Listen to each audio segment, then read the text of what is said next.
Ano tanda? Mag-aangas ka pa ba sa akin? Tignan mo mukha mo, oh.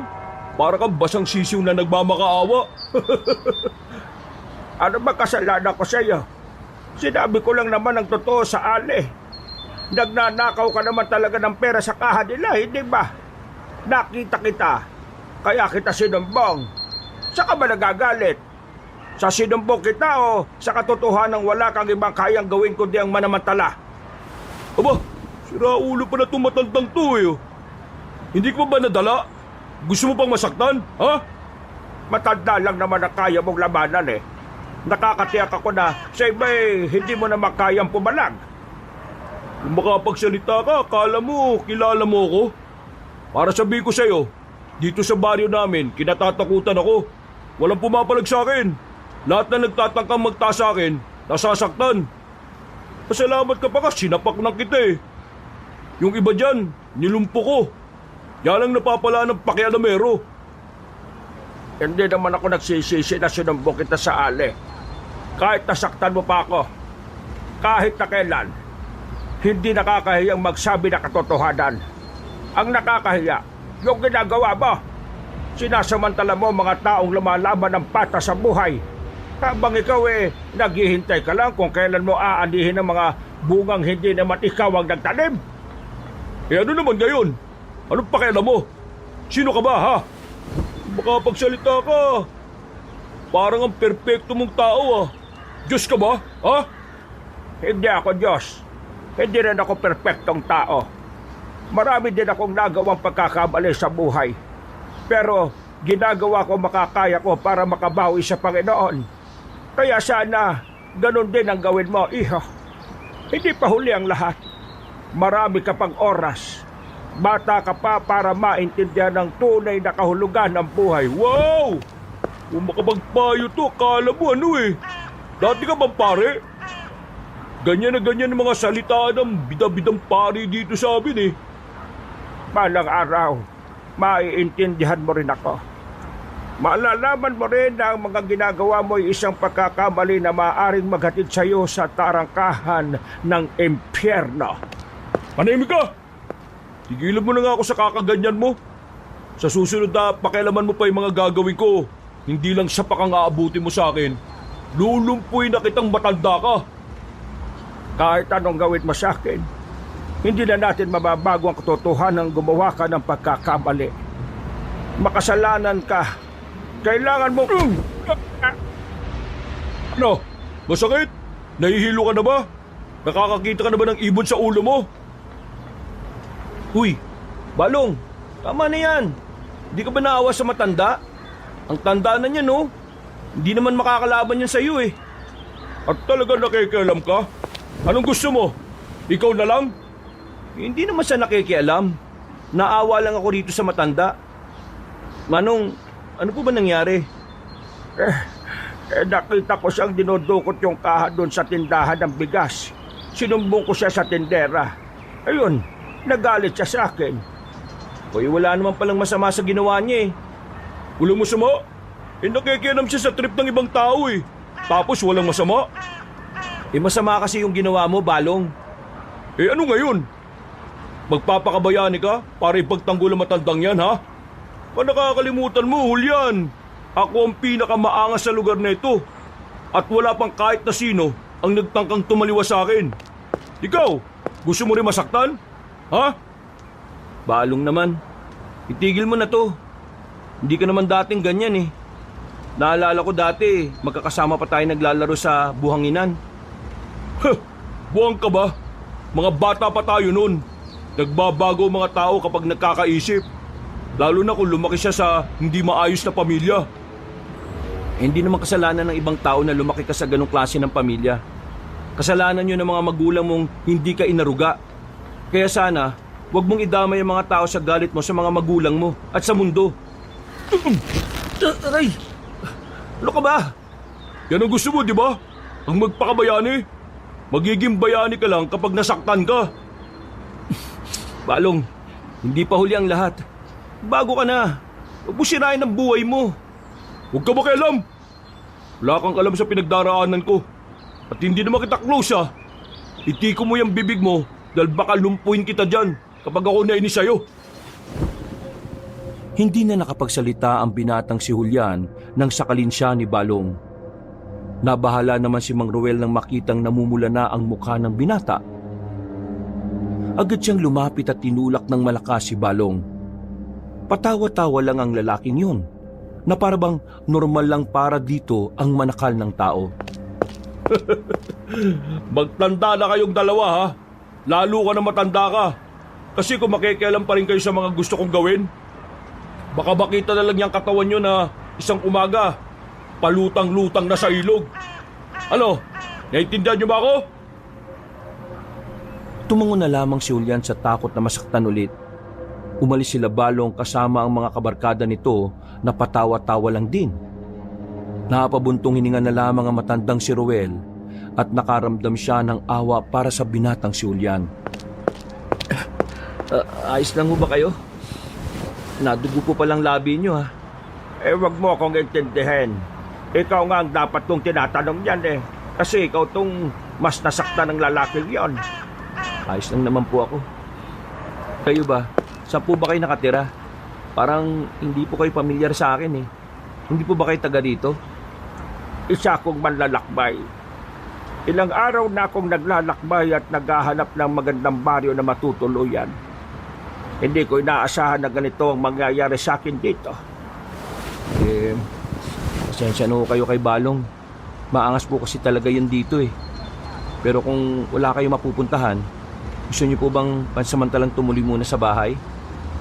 Sigurado ka ba, iho? Hindi naman ba ako nakakaabala sa'yo? Hindi naman po. Mag-isa lang naman po ako sa bahay namin eh. Ay, maraming salamat naman. Wala kasi talaga akong matutuluyan. Ako, baka gumawa na lang ako ng barong-barong sa tabi-tabi. Wala pong problema. Naawa po kasi ako sa inyo, lalo na nang malaman ko na wala naman pala kayo mapupuntahan. Napangiti na lamang ang matandang si Ruel. Naglakad na rin sila paalis. Hindi nagtagal, nakarating na rin sila sa bahay ni Julian. Mahaba ang bahay. Yari lamang ito sa kahoy pero maganda ang pagkakagawa. Ang bakura naman, merong mga tanim na gulay at kung ano-ano pang prutas. Malinis at malawak din ang paligid. Napangiti na nga lang din si Mang Ruel dahil natuwa siya sa pagiging organisado ng bakura ng binata. Maganda ang bakuran mo, iho ah. Sigurado ka bang ikaw lang talagang mag-isa rito? Opo, ako lang po. Upo muna kayo dito sa gilid oh. Sasabihin ko lang pong linisin yung mga kalat sa loob. Kukuha na rin ako ng panggamot dyan sa sugat nyo. At sasabayan ko na rin po ng pagkain. Ay, nako. Napakabait mo naman. Hindi mo naman ako kilala pero tinutulungan mo ako. Dapat lang naman pong magtulungan ng mga taong mabubuti, di po ba? Tama ka naman dyan. Pumasok na rin ang binata sa loob. Mga ilang sandali lang ay pinapasok na rin si Mang Ruel. Unang kagat pa lang ni Mang Ruel sa tinapay na pinalamanan ng itlog, naalala niya na kagad ng mga araw niya bago siya naging manlalakbay. Madalas kasing ganoon ang kanyang kinakain tuwing umaga. Ako na lang po mag-isa rito. Nakarang taon lang po kasi namatay ang nanay at tatay ko. Pumunta po kasi sila sa Maynila para magtrabaho. Pero sumama sila sa isang malawakang kilos protesta. Napasama sila sa mga minalas na tamaan ng mga ligaw na bala. Pag-uwi nila dito, mga nasa kahon na sila. Wala na ako nagawa. Naiyak na lang ako. Ay, paumanhin kung yan ang dinanas mo. Ay, maging matatag ka pa sana sa mga pagsubok na darating sa buhay mo. May plano ang Diyos sa iyo, iho. May plano ang Diyos? Ano pong plano? Hindi ko po kasi maintindihan eh. Kasama po ba sa plano niya na mawala ang mga magulang ko? Plano niya po bang gawin akong matatag kaya kailangan kong mawala ng magulang? Hindi ko po talaga maintindihan eh. May mga taong masasama, mga taong mapang-abuso, pero bakit hindi sila yung nawawala sa mundong ito? Sila lang naman ang nagdudulot ng kaguluhan eh. Ang mga magulang ko, pinaglalaban lang nila karapatan nila para puksain ang korupsyon. Pero bakit sila nawala? At bakit hindi ang mga kurakot na politiko ang kinukuha ng Diyos? Ang nararamdaman mo ay ginagalang ko ng lubos. Pero ito ang palagi mong tatandaan. Hindi kailanman ginusto ng Panginoon na magdusa mga tao. Nangyayari ang masasakit na parte ng buhay natin para iligtas tayo sa mas madilim na kapalaran. Huwag kang mawawala ng pag-asa, iho. May magandang kinabukasan ang naghihintay sa iyo. Kailangan mo lang magpatuloy. Maraming salamat po. Pero, pastor po ba kayo? O dating nasa simbahan? Ang galing niyo po kasing magbigay ng payo eh. Medyo gumaan po yung pakiramdam ko. Alam mo kung ano ako. Isa akong albularyo. Albularyo po kayo? Totoo po? Oo. Bakit? Hindi ka pa ba nakakakita ng albularyo? Wala po kasing albularyo dito sa amin eh. Kayo pa lang po yung kauna-unahan. Ay, ganun ba? Mas maganda pala kung ganon. Kasi meron na ring manggagamot dito sa wakas. Kaya nga po eh. Ang dami pa namang nakakasakit dito kapag maulan. Ay, sandali lang. Hindi ko pa pala nalalaman ang pangalan mo. Ano bang pangalan mo? Ako naman si Ruel. Pwede mo akong tawagin na lang na Mang Ruel. Julian naman po ang pangalan ko. Julian. Matanong ko lang. Yung kaninang lalaki na maangas, sino bang isang yon? Si Balong po. Kababata ko po siya eh. Pero nang magkamuwang nagbagong ugali niya. Yung mga magulang po kasi niya, palagi siyang binubugbog nun. Tapos, hindi man lang siya nadisiplina na maayos. Siga po talaga yun dito. Palibasa, yung ninong niya po kasi yung kapitan dito sa baryo. Kaya kahit na anong gawin niya, binabaliwala lang ng kapitan namin. Pero ang nararamdaman ko sa kanya, meron pa rin natitirang kabutihan sa kalooban niya. Kailangan niya lang talagang magabayan. Pero nasa tamang edad na po si Balong eh. Bakit kailangan niya pang gabayan eh? Kaya na niyang mag-isip kung ano ang tama at kung ano ang mali. Iho, kahit ang matatanda ay naliligaw rin ng landas. Kaya dapat, inaakay siya pabalik. Yun din naman po ang gusto ko mangyari.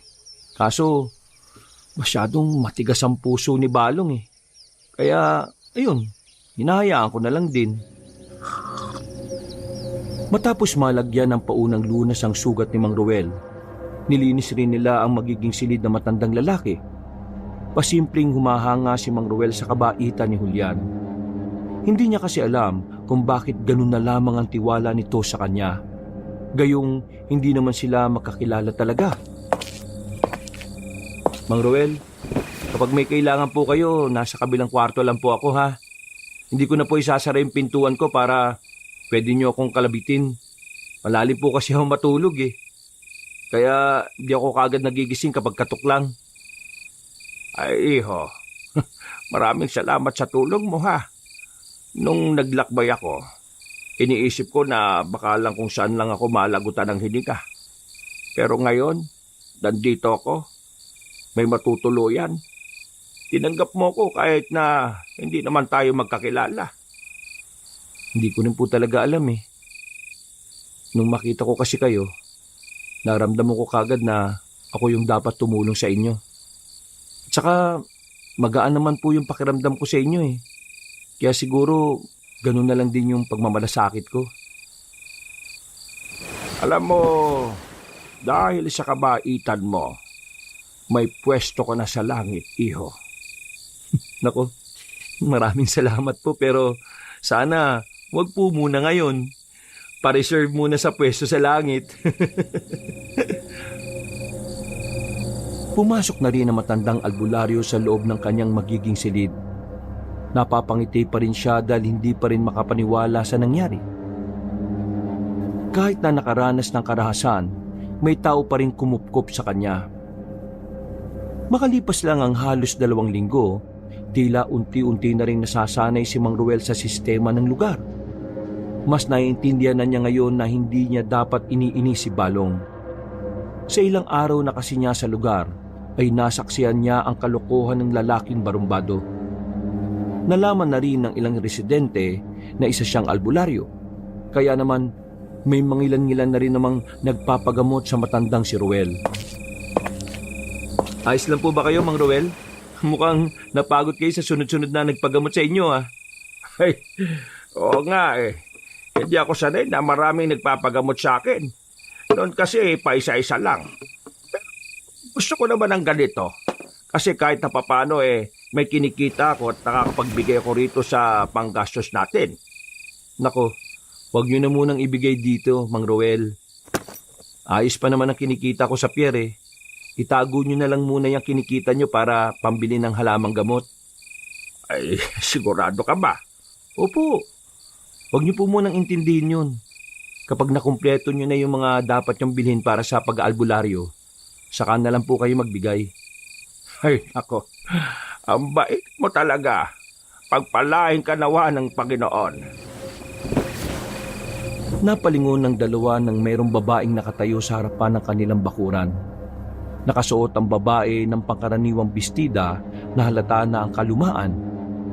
Ang mahabang buhok naman ng babae ay nakatakip lamang sa dibdib nitong medyo nakalandra. Maganda ang babae. Maputi, malaanghel ang muka at makikita ang pagiging inosente nito base sa mga mata nito. Sino siya?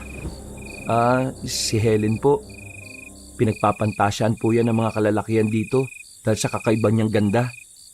Mga 4 na buwan pa lang po siyang nakatira dito pero minsan ko lang din siyang makitang lumabas eh. Di kasama ka sa mga lalaking yon. Hindi po. Wala po sa isip ko yung mga ganyan eh. Pakitanong siya kung ano ang kailangan niya. Nakatingin siya sa akin eh. Helen? Anong kailangan mo?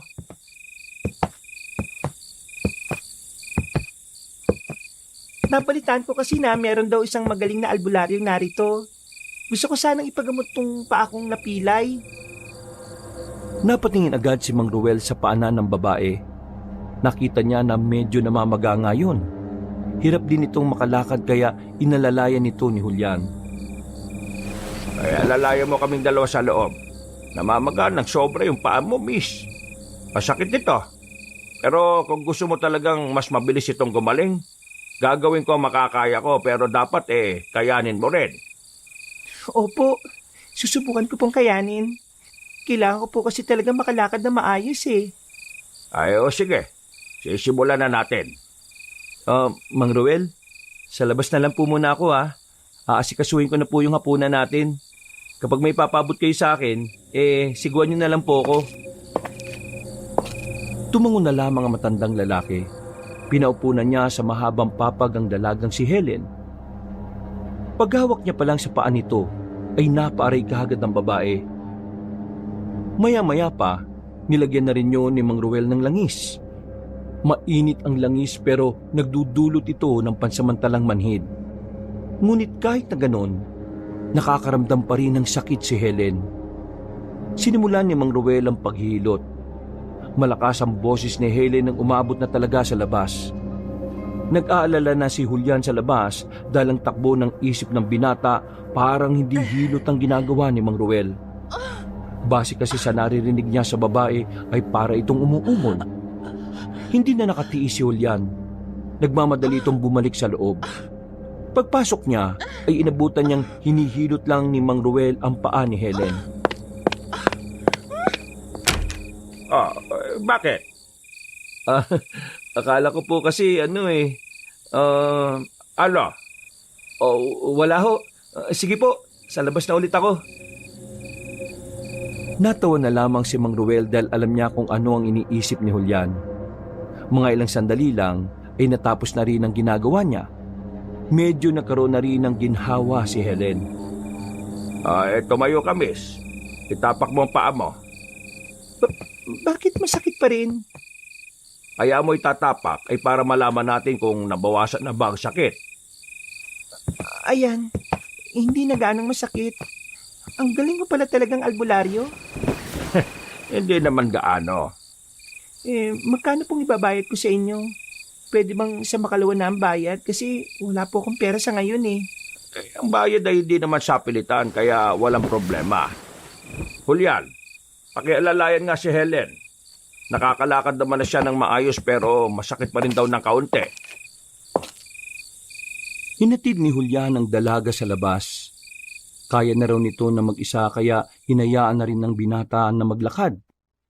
Agad na lumapit si Julian kay Mang Ruel.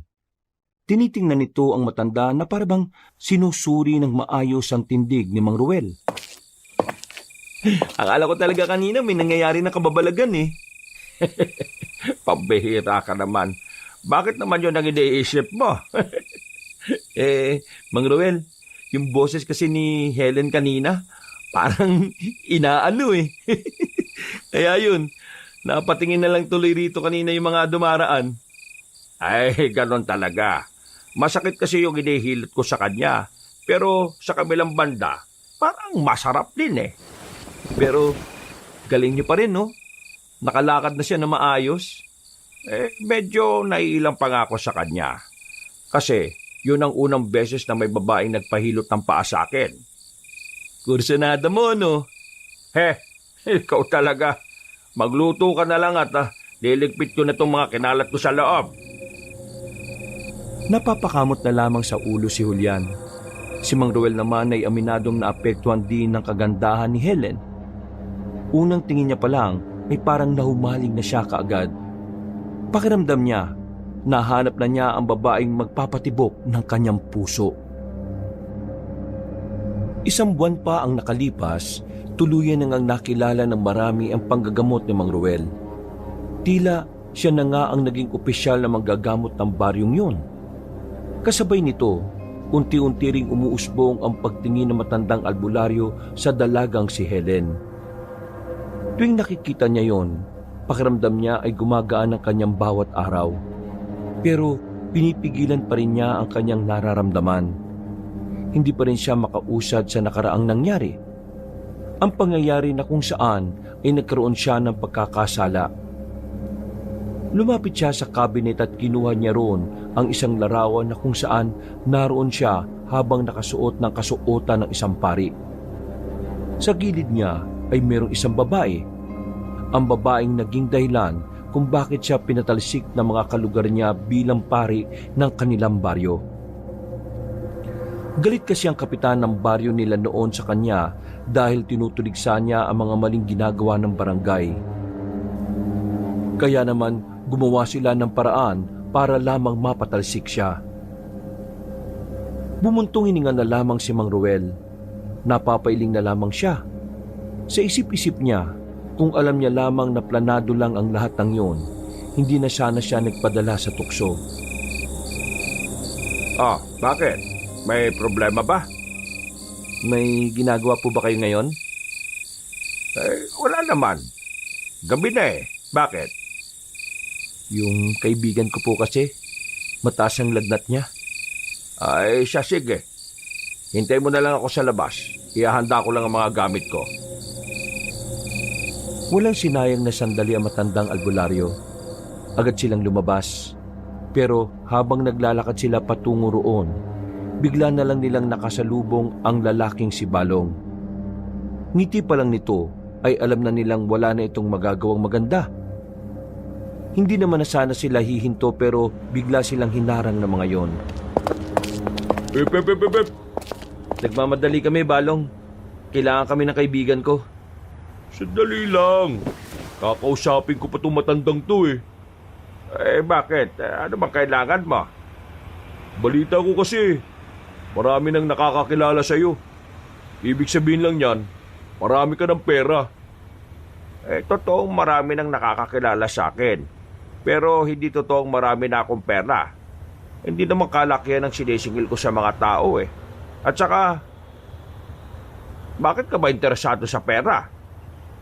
Bigyan mo ako ng pera. Uy, bakit ka naman hihingi sa kanya? Nung nakaraan sinasaktan mo siya. Isa pa, hindi ka naman niya kaano-ano ah. Hindi kita kinakausap ah. Kaya itiko mo yung bibig mo. Baka mabalian pa kita dyan. Bakit hindi ka magtrabaho para yung perang ginagastos mo galing sa pagod at hindi galing sa pangingikil? Bakit naman ako magtatrabaho kung meron namang magbibigay? Isa pa, dapat lang naman na magbigay ng pera yung matandang yan Kasi nanggagamot nga siya rito sa barangay nang walang binibigay na pera sa pamunuan ng barangay. Bakit? Kawani ka ba ng barangay para maningil? Hindi naman Tama. Nagmamadali kasi kami. Magkano ba kailangan mo? Mang Ruel, Hayaan mo na. Ang pera, kinikita. Pero ang buhay na kaibigan mo hindi natin mapapalitan. 1,000. Isang ano? 1,000 piso. Bigay ka ba? Pero wala naman akong ganong kalaking pera ngayon. maya ka naman uy. Hindi naman pinupulot ang pera tapos kung makahingi ka akala mo meron kang pinatago Bigla na lamang lumapit si Balong kay Julian. Sinakal niya si Julian at naidikit niya sa sasakyan na nakaparada sa gilid. Oo, takot na yan. Huwag mo na siyang idamay. Masyadong maingay ang isang to Sinabi ko naman kasi sa'yo, wala akong ganong kalaking pera. Kaya wala naman ako maibibigay sa'yo. Kung wala ngayon, di hulug-hulugan mo. Abay, sinuswerte ka naman pala, iho. Sino ka ba? Nagulat si Balong sa sinabing yun na matandang lalaki. Nasanay lang kasi ang binata na palaging mabait ang tugon ni Mang Ruel. Pero sa mga sandaling yon, tila ba parang naiinis na rin ang matanda sa inaasal ni Balong. Ano sinabi mo? Sino ako? Baka gusto mong magpakilala ako sa'yo. Nagtitimpi lang ako sa'yo nung nakaraan pa, ha? Huwag mo akong sagarin, bata. Ano? Tinatawag mo akong bata? Sigurado ka ba sa sinasabi mo? Hinawakan bigla ni Balong ang kwelyo ng matandang albularyo. Pero laking gulat na lang nito nang biglang hilahin ni Mang Ruel si Balong. Pagilan ng malakas ay diretso itong napasubsob sa lapag. Papalagpasan ang lalaki pero sinuntok yun ni Mang Ruel sa muka kaya tuluyan na itong nadapa. Hindi makapaniwala ang mga kasamahan ni Balong. Sa sobrang pagkabigla ay wala ring nagawa ang mga yon kundi ang manood na lamang. Sa susunod na apayin mo pa ang isa sa aming dalawa ni Julian. Hindi lang ganito mapapala mo, Balong. Hindi mo pa ako lubusang kilala, iho. Wala kang alam kung saan ako nanggaling.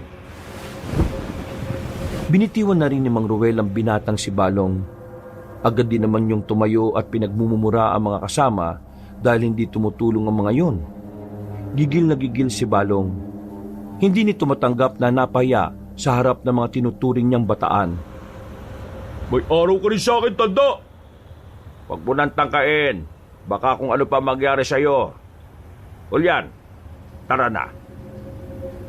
Nagpatuloy na rin ang dalawa sa paglalakad at narating na rin nila ang bahay ng kaibigan ni Julian. Nakausap lang nila sandali ang mga magulang ng binata at saka agad-agad na rin namang inasikaso ni Mang Ruel ang pasyente.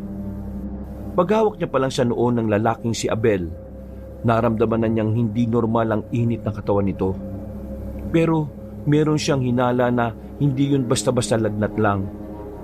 May mga nakita siyang mga senyales na ang binatang nilalagnat ay maaring may koneksyon sa nilalang na kung tawagin ay aswang. Pre, buti naman nagkaroon ka na ng malay. Ano ba talaga nangyari sa gubat? Bakit pag-uwi mo bigla ka na lang daw nagkasakit? Meron akong nakita. Kakaiba. Hindi pangkaraniwang nilalang na kawangis ng tao. Ha? Kawangis ng tao? Anong klaseng nilalang yan? Di ko rin alam Basta mabangis siya. Mahaba ang kuko tapos may mga buhok sa braso na marami. Hindi siya normal, pre. Para siyang halimaw. Isang aswang. Aswang? Sigurado po ba kayo, Mang Ruel? May mga nakikita akong senyales sa katawan niya. Hindi sugat. Sadyang mga sinyalis lang na nakadaupang palad niya ang aswang. Para kasi sa isang normal na tao na gaya nitong kaibigan mo, lalagnatin talaga siya sa oras na meron siyang makitang aswang. Lalo na kung hindi naman mababang uri ng aswang ang nakaharap niya. Kung aswang nga ang nakaharap ko kahapon, Ano po bang pwedeng gawin para gumaling na ako? Natatakot ako eh. Kapag natutulog kasi ako, kung ano-anong nakikita ko tungkol sa mga aswang. Huwag ka mag-alala. Gagaling ka na rin. Kailangan mo lang magpahinga. Ngumiti ng malapad si Mang Ruel para palakasin ang loob ng binata. Matapos ang sandaling yon, ay lumabas na rin doon si Mang Ruel at Julian. Pagdating nila sa kanilang bahay, nasa tapat ang babaeng si Helen. Mukhang kanina pa nito hinihintay si Mang Ruel. Mauna ka na sa loob, Julian. Akausapin ko lang si Helen. Ruel, abala ka ba ngayon? Ay, hindi naman. Galing lang ako sa kaibigan ni Julian. Ginamot namin. Bakit? May problema ba? Gusto ko lang kasi na makakasama ngayon. Hindi kasi ako makatulog eh. Ha? Makakasama? Sige, dito tayo. Mas komportable ako sa bahay eh. Sigurado ko bang ayos lang sa'yo na may kasama kang lalaki doon? Oo naman. Hindi ka naman masamang tao, di ba? Napatingin si Mang Ruel kay Julian na nasa pintuan. Sumenyas lang din naman sa kanya ang binata na pumapayag siya sa gusto ni Helen. Pagdating nila sa bahay ng dalaga, biglang tumigil si Helen at tumingin sa mga mata niya. Nagtaka naman si Mang Ruel kung bakit. Bakit? Meron ba akong dumi sa mukha? Wala naman. Gusto lang naman kitang tingnan. Bakit naman? Nakakatuwa ka kasi. Nakakatuwa ako. Sa paanong paraan? Hindi ko sasabihin. Tara na, pasok ka na sa bahay ko. Ipagtitimpla kita ng masarap na tableya. Umupo ang matanda sa gilid. Maya-maya lang ay bumalik na rin ang dalaga. Nung unay inakala ni Mang Ruel na magagandang bagay lang ang kanilang pag-uusapan. Pero hindi niya inaasahan na bubuksan ng dalaga ang usapan tungkol sa mga aswang. Ruel, di ba albularyo ka? E di naniniwala ka sa mga aswang. Oo naman. Naniniwala ako sa mga aswang. Pero bakit ito ang gusto mong pag-usapan? Kanina kasi habang nasa plaza ako para mamili ng mga kakainin ko, may mga narinig akong matatanda na nag-usap-usap. Ang sabi nila, may mga aswang daw na pagala-gala dito sa lugar natin. Sigurado ka ba na narinig mo yon? Wala pa naman kasi ako nararamdaman o nakikita rito. Ewan ko. Yun naman kasi ang narinig ko eh. Pero totoo mga aswang. Dati kasi Ruel, nakita ko na mga yon. Natatakot na nga ako eh. Paano kung totoong umaaligid sila sa lugar natin? Baka mamaya, isa ako sa mabiktima nila. Kung totoo mang nandito na mga aswang, huwag ka mag-alala. Hindi naman kita pababayaan eh. Nandito ako para protektahan ka. Talaga? Oo. Ngayon na wala pa sila, ihahanda ko na ang sarili ko. Malakas din naman ang kutob ko na unti-unti na naman silang lumilitaw sa mga baryo. Bago pa sila makarating dito, ihahanda ko na ang sarili ko. Kahit na wala naman akong higit na lakas para labanan sila, handa akong ipagtanggol ang mga tao. Lalong-lalo ka na. Lalong-lalo na ako? Bakit? Espesyal ba ako sa'yo? Oo, espesyal ka sa akin. Ewan ko, 1 buwan pa lang naman tayo magkakilala pero parang mahalaga ka na sa akin. At kahit parang lolo mo na ako, kapag nakakausap kita pakiramdam ko magkasing edad na lang tayo eh. Pareho lang naman pala tayo ng nararamdaman. Ibig ba nitong sabihin Oo, gusto rin naman kita. Nagkatitigan ng dalawa. Noong mga sandaling yon, naramdaman muli ni Mang Ruel ang kakaibang pag-init ng kanyang muka. Marahang naglapit ang kanilang mga muka. Napapapikit si Mang Ruel at Helen noong mga sandaling yon. Magdidikit na sana ang kanilang mga labi nang biglang may pusang itim na tumalon at pumatong sa ulo ni Mang Ruel. Agad na napalayo ang matandang lalaki. Natatawa naman si Helen sa nangyari. Ay, naku naman Hamak naman na pusa ito. Malapit na eh. Si Pok yan, pusa ko. Bumuntong hininga na lamang si Mang Ruel. Hindi man natuloy ang kanilang halikan, masaya pa rin siya sa nalaman niya. Para sa kanya, isang malaking biyaya sa buhay niya na magkaroon ng kagaya ni Helen. Mabilis na nagdaan ng mga araw. Naging lihim na muna ang kanilang relasyon. Kahit si Julian nakasakasama ni Mang Ruel sa bahay, ay hindi rin ito alam ang tungkol sa kanila ni Helen. Oh, Mang Ruel, alas 11 na. Lalabas pa kayo? At saka, ano yung hinahalongkat nyo? Medyo nakabihis ka pa. Saan ang lakad? Ha? Ay, dyan lang naman. May pupuntahan lang. Mang Ruel, bakit ba kasi hindi mo nalang aminin sa akin eh? Aminin ng alin. Ito namang si Mang Ruel oh. Para namang kahapon lang ako pinanganak eh. Hindi naman kita maintindihan eh. Alam mo sinasabi mo? Alam ko ng kasintahan mo na si Helen. Ha? Paano mo naman nalaman? Sus, ako pa ba? Minsan kaya nakikita ko siyang sobra yung ngiti kapag nababanggit pa lang ang pangalan mo. Nakita ko rin yung mga sulat niyo. Pasensya na nabasa ko. Pakalat-kalat kasi sa kwarto mo eh, naglilinis ako. Mang Ruel, anong meron sa inyo? Ang lakas ng sex appeal niyo eh. Alam niyo bang walang kahit sinong lalaki ang pinapatulan ni Helen? Ikaw ang nagwagi eh. Huwag ka na lang munang maingay. Ayoko may isipin ng mga tao kay Helen eh. Alam mo, sa totoo lang, parang gusto ko na nga rin makipag-iwalay eh. Oh, anong sabi niyo? Makikipag-iwalay ka kaagad? Bakit naman? Julian, dati akong pare.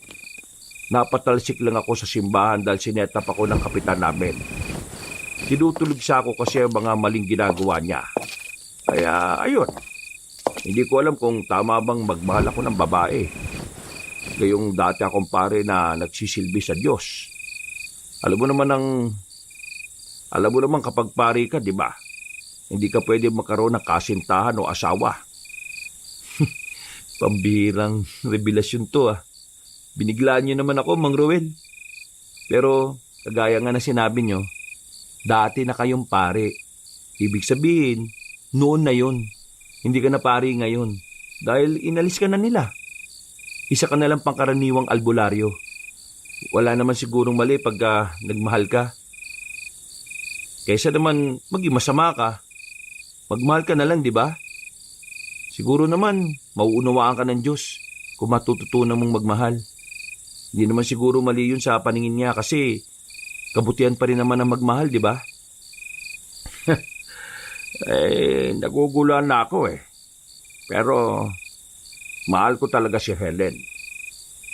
Alam na ba ni Helen ng pagiging pari niyo? Hindi ko alam kung paano ko sasabihin sa kanya eh. Hindi maging tapat ka na lang siguro. Kung talagang mahal ka niya, maiintindihan ka naman siguro niya. Makikita ba kayo ngayon? Hindi. May pupuntahan akong iba. Saan naman yan? May nakilala akong kapwa ko albularyo sa kabilang baryo. May nalalaman siya sa aswang. Kailangan ko marinig yon. Kailangan ko mapag-aralan at kailangan ko mapagandaan ang mga aswang na yan. Bakit? May panganib po bang nakamba sa buhay ninyo? Hindi lang sa buhay ko, kundi sa buhay ng mga maraming tao. Yung aswang na nakita ng kaibigan mo, marahil isa lang yon sa mga aswang na umaali-aligid sa atin. Nako, nakakatakot naman pala yan. Samahan na kaya kita. Baka mamaya may makita kang aswang. Hindi na. Pagod ka na rin sa trabaho kaya kailangan mo magpahinga. Wala naman akong pasok bukas, Mang Ruel Kaya wala naman din problema kung sasamahan kita. Ay, siya sige. Ikaw ang bahala. Lumabas ng bahay ang dalawa. Gabing-gabi na. Wala na rin katao-tao sa labas. Tanging silang dalawa na lamang ang nasa daan. Habang naglalakad, napapansin ni Mang Ruel na panayang lingon ni Julian sa paligid. Ramdam niya ang kaba nito. Huwag ka nga masyadong mabahala dyan. Hindi naman agad-agad na-atake mga aswang eh. Nandito tayo sa atin. Mas maganda ng alerto, Mang Ruel. Kasi baka mamaya, bigla na lang silang magpakita, di ba? Natatawa na lamang si Mang Ruel. Binilisan na lamang niya ang kanilang paglakad. Mga ilang sandali lang ay narating na rin nila ang kabilang baryo. Pagpunta nila sa bahay, makailang beses pa silang kumatok. Kaibigan Joseph, nandito na ako. Nandiyan ka ba sa loob? Mang Ruel, wala naman sumasagot eh. Pero tingnan nyo, bukas naman pala yung pinto. Marang itinulak ni Mang Ruel ang pintuan. Bukas ang ilaw sa loob. Pagsilip nilang dalawa, ang matandang si Joseph ay nadatnan nila na wala ng buhay. Duguan ang katawan. Nakadilat pa ito at nakalabas ang dila ng mamatay. Napakapit na lamang si Julian sa braso ni Mang Ruel. Nanginginig sa takot ang binata. Mang Ruel, baka pagbintangan po tayo nito. Umuwi na tayo. Hindi. Pagbibigay alam natin to sa barangay nila. Halika, pumunta tayo sa barangay. Malapit lang naman ang barangay mula sa bahay ng biktima. Pagbalik nila ay kasama na nila ang mga tanod. Ilang minuto, nagpatawag na rin ang mga pulis. Ang mga natutulog na mga residente ay nabulabog at napalabas ng kanilang mga bahay. Kilala rin kasi sa baryong yon ang albularyong si Joseph. Kaya naman marami ang nabigla nang malamang pinatay na pala yon sa loob mismo ng bahay nito.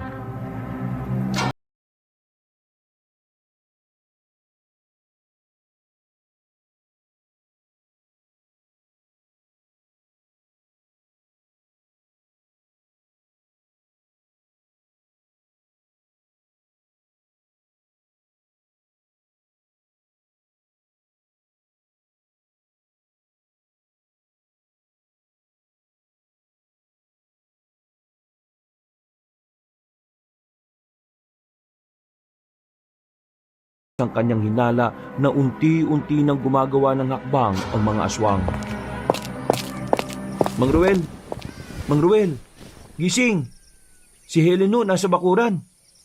Ha? Bakit daw? Hindi ko alam eh. Kausapin niyo na lang. Kararating lang din naman niya. Nagmamadaling bumangon si Mang Ruel. Nang masigurong wala ng muta ay agad itong lumabas ng bahay. Nakangiti si Helen na makita niya ito sa bakuran. Nagliliwanag ang mukha ng babae sa sobrang ganda.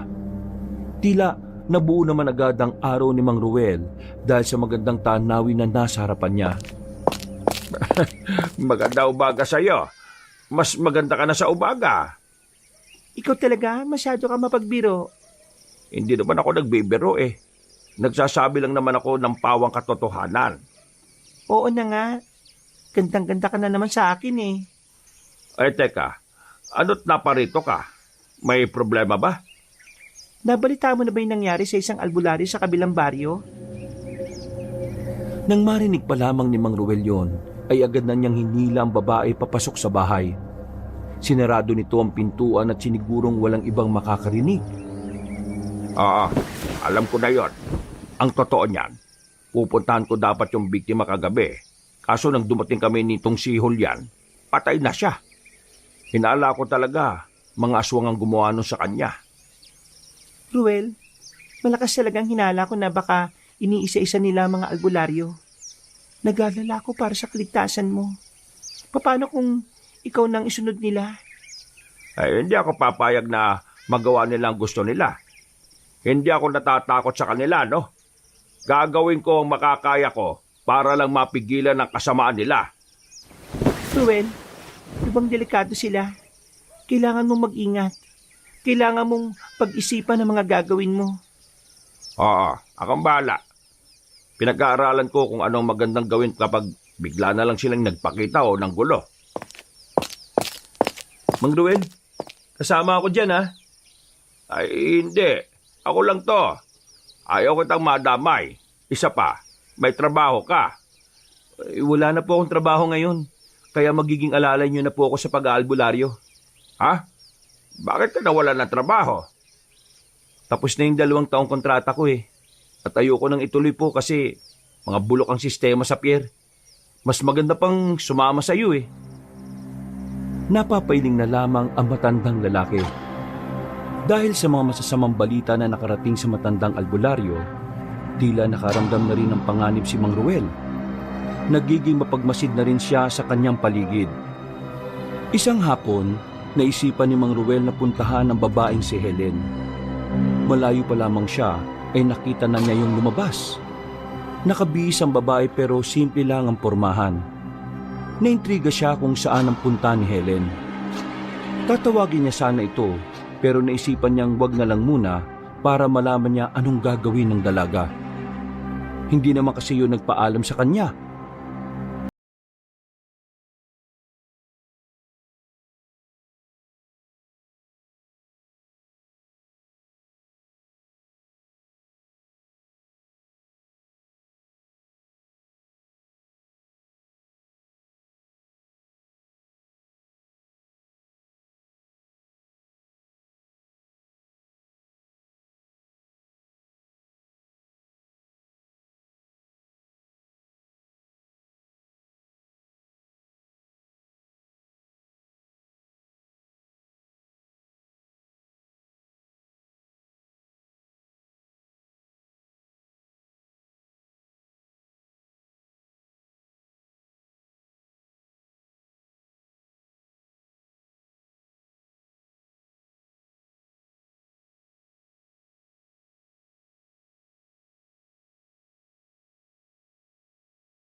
Ako sa bahay mo pero nakita kitang lumabas eh. Sinundan kita at nagtaka kasi ako kung saan ang lakad mo sa ganitong oras. Nag-alala ko na baka mapano ka sa daan eh. Kasi ano eh. Ipaliwanag mo sa akin kung sino ang nasa puntod na yan. Makikinig ako. Ruel, patawarin mo ako. Nagsinungaling ako sa'yo. Bakit? Ano pa ba ang hindi ko alam tungkol sa iyo? Ang taong nakalibing dito ay si Mang Joseph. Ito ang puntod niya. Joseph? Oo, si Mang Joseph.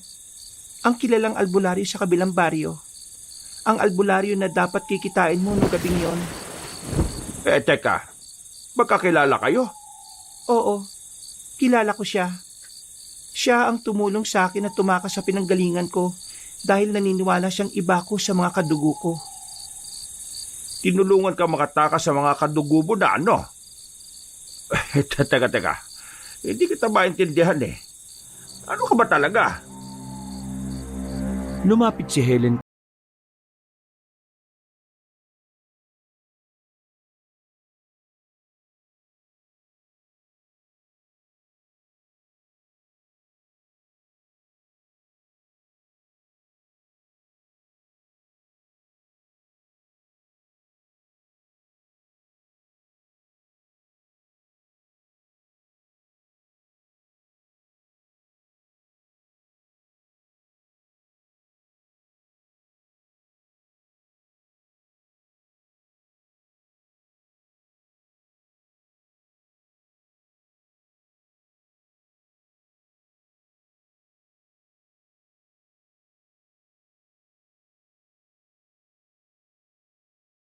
Ayaw niya sanang maniwala pero nang tingnan niya ang seryosong mukha ni Helen ay nakita niya roon ng katotohanan. Isa kang aswang? Oo, isa akong aswang. Galing ako sa lugar ng mga aswang na kung saan puro karahasan laban sa mga taong nakikita ko. Pero isang umaga, nagising na lang ako na gusto ko ng payapa at normal na buhay. Kaya sinubukan kong tumakas. Saka ko nakita si Mang Joseph. Tinanggap niya ako dahil naramdaman niyang bukal ng kalooban ko. Siya ang nagdala sa akin sa baryo na ito at sinabihan niyang mamuhay ako ng normal. Pero ngayon, dahil sa ginawa kong pagtakas, nadamay si Mang Joseph. Pinaslang nila si Mang Joseph dahil alam nilang si Mang Joseph ang tumulong sa akin. Bakit ka ba hinahabol ng ibang aswang? Ganun ka pa talaga kahalaga sa kanila? Opisyal ako ng mga aswang at ako rin ang nakatakdang ikasal kay Harwan, ang pinuno ng mga aswang. Dalawa lang ang pwede mangyari sa akin kapag nahuli nila ako. Pwedeng matuloy ang kasal. Pero pwede rin nila akong patayin dahil marami akong nalalaman. Yun ba ang dahilan kung bakit sinabi mo sa akin ang tungkol sa aswang? Para maging ganda ko. Para may magprotekta sa'yo. Oo, kasi wala akong kakampi. Ginagamit mo lang ba ako para may kakampi ka? Hindi. Totoong mahal kita, Ruel. At lahat ng pinakita ko sa'yo ay totoo.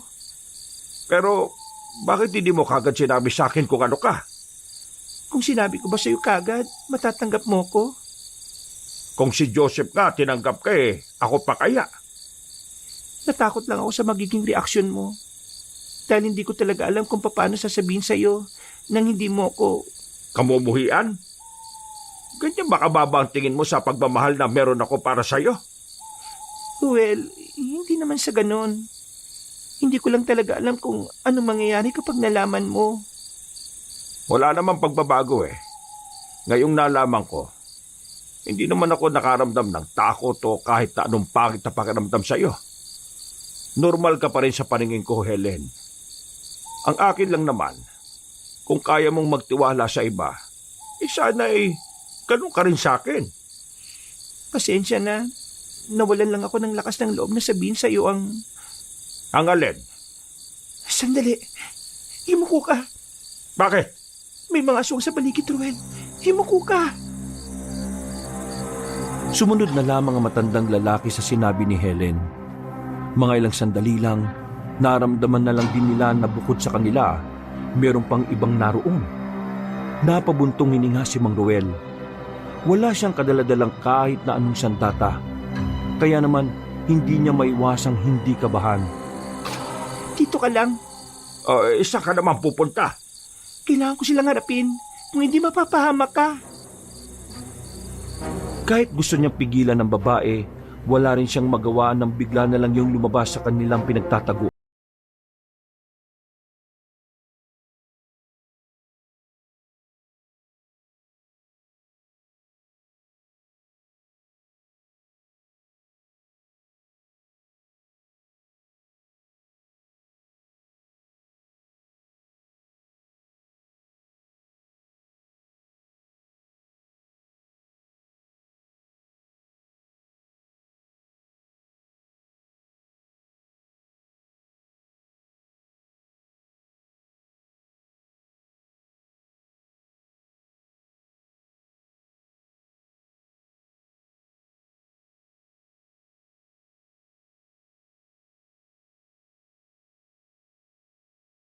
Nako, may sugat ka. Tignan mo, mahaba yung kalmot na yan. Wala yan. Sanay na ako sa ganyan. Anong sanay? Hindi, maraming dugo lumalabas. Tara, sumama ka sa akin sa bahay. Sandali. Wala nang nagawa pa ang babaeng si Helen nang hilahin na siya ni Mang Ruel paalis. Pagdating nila sa bahay, nagulat pa si Julian nang makita ang dumudugong braso ng babae. Pero agad din naman silang inasikaso ng binata. Kinuha naman agad ni Mang Ruel ang kanyang mga kagamitan sa panggagamot. Mabilis niyang nilagyan ng paunang lunas ang sugat ng dalaga. Kaya ilang minuto lang ay nabawasan na rin ang kirot na nararamdaman nito. Kumusta ang pakiramdam mo? Hindi na ganun, Kapte. Maraming salamat, Ruel. Teka, pwede ko bang malaman kung ano nangyari? Nakakagulat naman kayo. Wala. Sumabit lang siya sa... May nakalaban akong aswang. Ano? May nakalaban kang aswang? Paano mo nagawa yun? Aswang din ako. Aswang? Ikaw? Oo, aswang din ako. Pinakita ni Helen ang pagbabago ng kanyang muka. Sa hindi inaasahang pangyayari, bigla na lamang hinimatay si Julian sa sobrang pagkabigla. Bakit mo naman siya binigla? Hindi ko siya binigla. Sinabi ko lang naman ang totoo tungkol sa akin. Ang ibig ko sabihin, sana pinaliwanag mo sa kanya na maayos. Ganun ba? Iiling-iling ang matandang lalaki. Pinagtulungan nilang ihiga sa papag ang lalaking si Julian. Makalipas lang ang isang oras, nagkaroon na rin ng malay si Julian. Takot pa rin ito kay Helen, pero si Mang Ruel na ang nagpaliwanag sa binata. Totoong aswang si Helen. Pero hindi siya masama kagaya ng aswang na naging dahilan kung bakit nagkasakit ang kaibigan mo. Tumakas siya sa mga kalahi niya. At dahil marami siyang nalalaman tungkol sa mga aswang, hinahanap siya ng mga kauri niya para patahimikin. Hindi ko alam na meron palang aswang na mabuti. Pasensya ka na ha. Nagulat talaga ako eh. Pero hindi na ako natatakot ngayon. Basta siguradong hindi ka nangangain ng tao ha. Hindi ako kumakain ng tao. Mula pagkabata, sinanay ako ng mga magulang ko na kumain ng normal na pagkain ng tao. Kaya nang malaman ng mga kapwa ko aswang ang uri ng pamumuhay namin, ikinulong nila ang mga magulang ko at kalaunan ay pinaslang nila. At doon na nagkaroon ng magandang dahilan para tumakas ako. Paano yan ngayon? Albularyo si Mang Ruel. Wala bang magiging problema sa relasyon ninyo? Sa aming dalawa, wala namang problema. Tanggap ko naman kasi kung ano siya. Pero sa ibang albularyo na naghahanap din ng mga aswang, hindi ko alam. Pero sa ngayon, wala na muna tayong pagsasabihan nito. Hindi pwedeng malaman ng iba na aswang si Helen. Kapag merong nakaalam, maaring malagay sa alanganin ang kanyang buhay.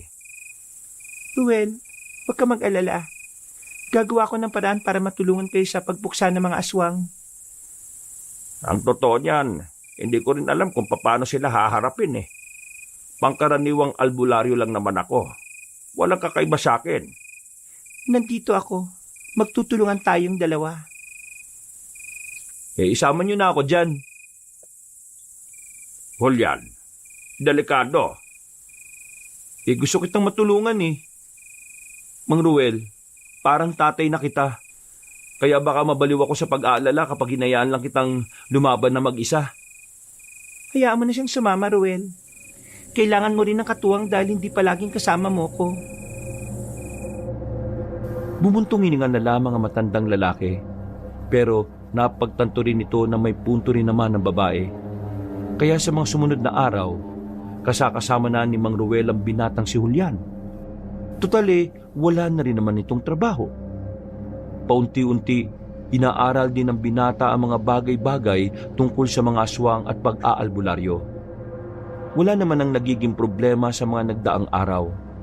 Tahimik lang naman ang kanilang buhay. Hindi rin nagpaparamdam ang mga aswang. Matapos paatrasin ni Helen ang mga yon sa unang paghaharap. Ang tanging naging problema lamang nila ay walang iba kundi ang lalaking si Balong. Tingnan mo nga naman ang buhay oh. Sa dami ng pwede makasalubong, ito pang may itinatagong malagim. Wala kaming oras para makipagtalo sa isang taong hindi naman marunong makinig. Mang Ruel, hindi ka dapat ganyan makipag-usap sa akin. Dapat maamo ka. Bakit ko naman gagawin yon? Gusto mo bang mabalagbag uli? Naku naman, hindi ka ba nagtataka kung bakit malakas ang loob ko ngayon matapos kitang hindi guluhin ng ilang araw? Kung ayaw mo masaktan ni Mang Ruel, umalis ka na lang. Mas matapang ka ngayon kahit wala kang kasama. Ano nakain mo? Wala naman ako nakain, pero meron akong nalaman. Gusto niyo bang malaman kung anong nalaman ko? Ay nako, umalis ka sa daraanan namin. Wala kaming panahon sa'yo. Alam ko kung anong tinatago ni Helen. Napatigil ang dalawa nang marinig nila ang sinabing yon ni Balong. Sa hindi malamang dahilan, nakaramdam ng kaba si Mang Ruel. Pagtingin niya sa mukha ng lalaki, nakita niya ang pagiging mapanukso ng reaksyon nito. Nakakainsulto ang ngiti nito na tila ba nagbabanta sa kanya. Anong pinagsasasabi mo dyan? Mang Ruel naman, alam ko naman na alam mo ang sinasabi ko eh. Kaya huwag ka nang magmaang-maangan pa. Ano ba kailangan mo sa amin ha? Wala naman ako kailangan sa inyo kasi marami pa naman akong pera eh. Sinasabi ko lang sa inyo na hawak ko ang pinakaiingatan yung sikreto. Kaya naman, dapat kayo magpakabait sa akin. Kasi kung hindi, baka ipisi ng utak ko Siya nga pala. Nakausap ko kanina si Helen eh. Ang ganda pa rin pala niya, no? Kahit na basta. Wag na nga lang. Basta yun na yun. O paano? Aalis na ako. May pupuntahan pa kasi ako eh. May kikitain akong babae. Magandang babae. Pero babaeng normal na tao yun ha. Ngumiti ng nakakalokong lalaki at naglakad paalis habang sumisipol. Ang dalawa naman ay naiwang nakatayo lamang. Nanlalaki ang mga mata ni Mang Ruel na mapagtanto nito kung ano ang tinutukoy ni Balong. Pinagpapawisan ang kanyang palad dahil sa kaba. Mang Ruel, tingin niyo po ba yung pagiging aswang ni Helen ang sinasabi ni Balong? Mukhang narinig na tayong nag-uusap nung nakaraan eh. Pambihira. Paano niya naman narinig yun? Nasa loob naman tayo ng bahay. Hindi ko rin alam. Pero kailangan nating ihanda ang sarili natin para sa mga susunod na mangyayari. Tingin ko, may gagawing hindi maganda yung Balong na yan eh. Ano hong gagawin natin? Papalisin ba natin si Helen?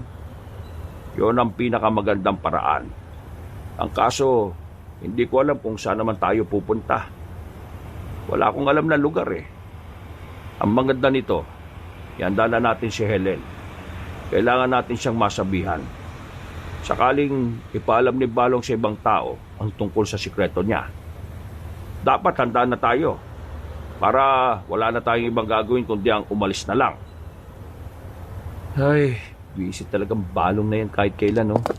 Sana siya yung makuha ng mga aswang, eh. Matapos ang kanilang pag-uusap, ay mas inuna nilang puntahan si Helen.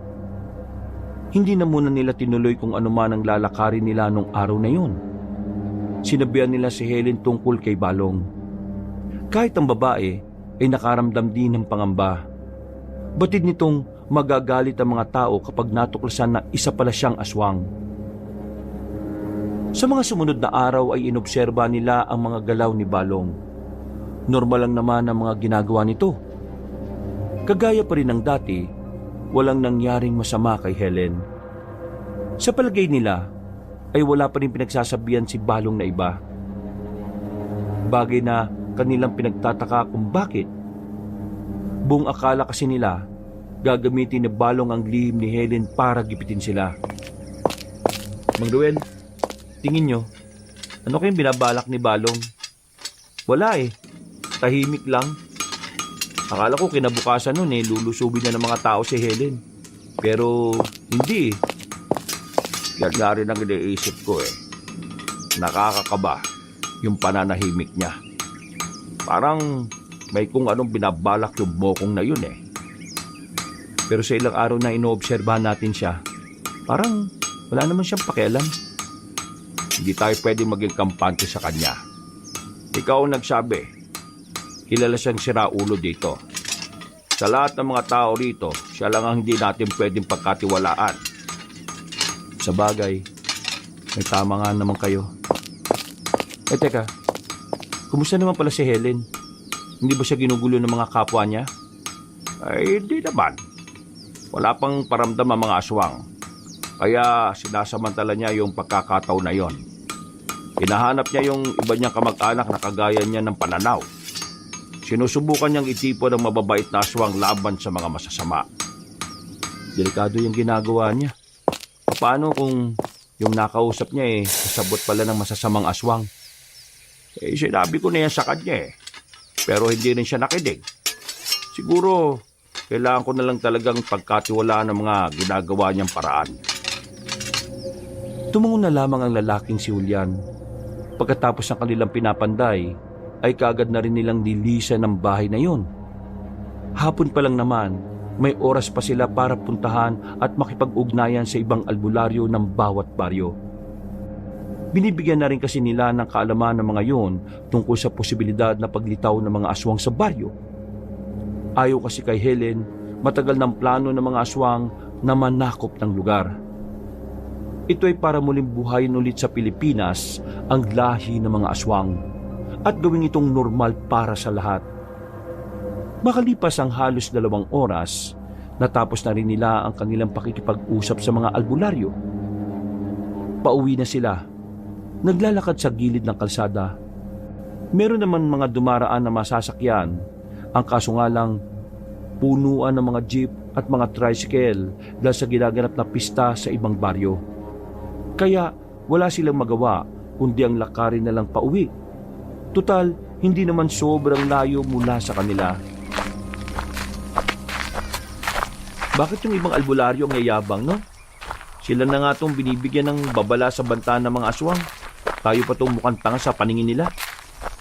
Hindi pare-pareho ang pananaw ng mga albularyo. Yung iba, akala nila katang-isip lang mga aswang. Sila mga albularyo na walang ibang gustong gawin kundi manggamot lang. Pero pagdating sa paggagamot ng mga sakit na may kinalaman sa mga masasamang elemento, wala silang pakialam at mangmang sila roon. Yun ang mga albularyong pinagtatawanan lang tayo kanina. Pero meron din namang naniniwala sa atin. Kaya nga lang, wala naman silang lakas ng loob para tumulong. Hindi sila duwag. Natatakot lang sila dahil kagaya ko, wala naman talagang binatbat sa aswang. Ginagawa ko lang ito dahil kung walang kikilos sinong kikilos para pigilan ng mga aswang? Hindi ba dati, pari ka? Kung humingi ka kaya ng gabay kay Lord? Gusto'y ko man, pero nakakahiya. Nagkaroon ako ng pagkakasala kaya ako natanggal bilang pare. At dahil sa pagkakasala na yon, pakiramdam ko wala na akong karapatan na humarap sa Diyos. Bakit naman wala na? Biktima ka lang din naman ng mga siraulong kabarangay ninyo. Pero nakaramdam ako ng pagnanasa noon kaya ako naakit. Yun ang pinakakasalanan ko. Sus, yung iba nga mabibigat ang kasalanan, nagagawa pang magsimba. Ikaw, minsan ka lang naman nagkasala. Hindi naman ganun kabigat. Tingin ko naman hindi nagbago ang tingin ng Panginoon sa'yo. Isang malalim na paghinga na lamang ang nagawa ni Mang Ruel. Pero may pilit ng ngiting sumilay mula rito. Sa mga sumunod na sandali ay naging tahimik ang kanilang paglalakad. Nakarating na sila sa mas tahimik na parte ng daan na kung saan madadaanan din nila ang abandonadong ospital. Noong mga sandaling yon, napabagal ang kanilang lakad nang may maamoy silang parang masangsang na nanggagaling doon. Napahawak kagad si Mang Ruel sa itak na nakasukbit sa tagiliran nito. Oh, bakit Mang Ruel? Iba ang kutob ko. Ihanda mo sarili mo. Hindi nila inalis ang tingin sa abandonadong ospital. Mga ilang sandali lang, nakarinig na sila ng mga kaluskos at mahihinang paa na tumatapak sa mga tuyong dahon. Julian, nariyan na sila. Takanda ako, Mang Ruel. Hindi nagtagal, lumabas na rin ang mga nilalang kahit na hindi pa tuluyang kumakagat ang dilim. Nakatindig lang ang mga yun doon, ni hindi lumalapit sa kanila. Batid nilang mga aswang yun base sa mga namumulang mga mata. Pag hindi natin kaya, takbo Pero kung kaya, palag. 4 lang yan, Mang Ruel. Kaya natin yan. Kaya din natin. Mukhang may binabalak sila para ngayong gabi. Magsasalita pa sana si Julian nang makita na nilang gumagapang na ang babaeng aswang patungo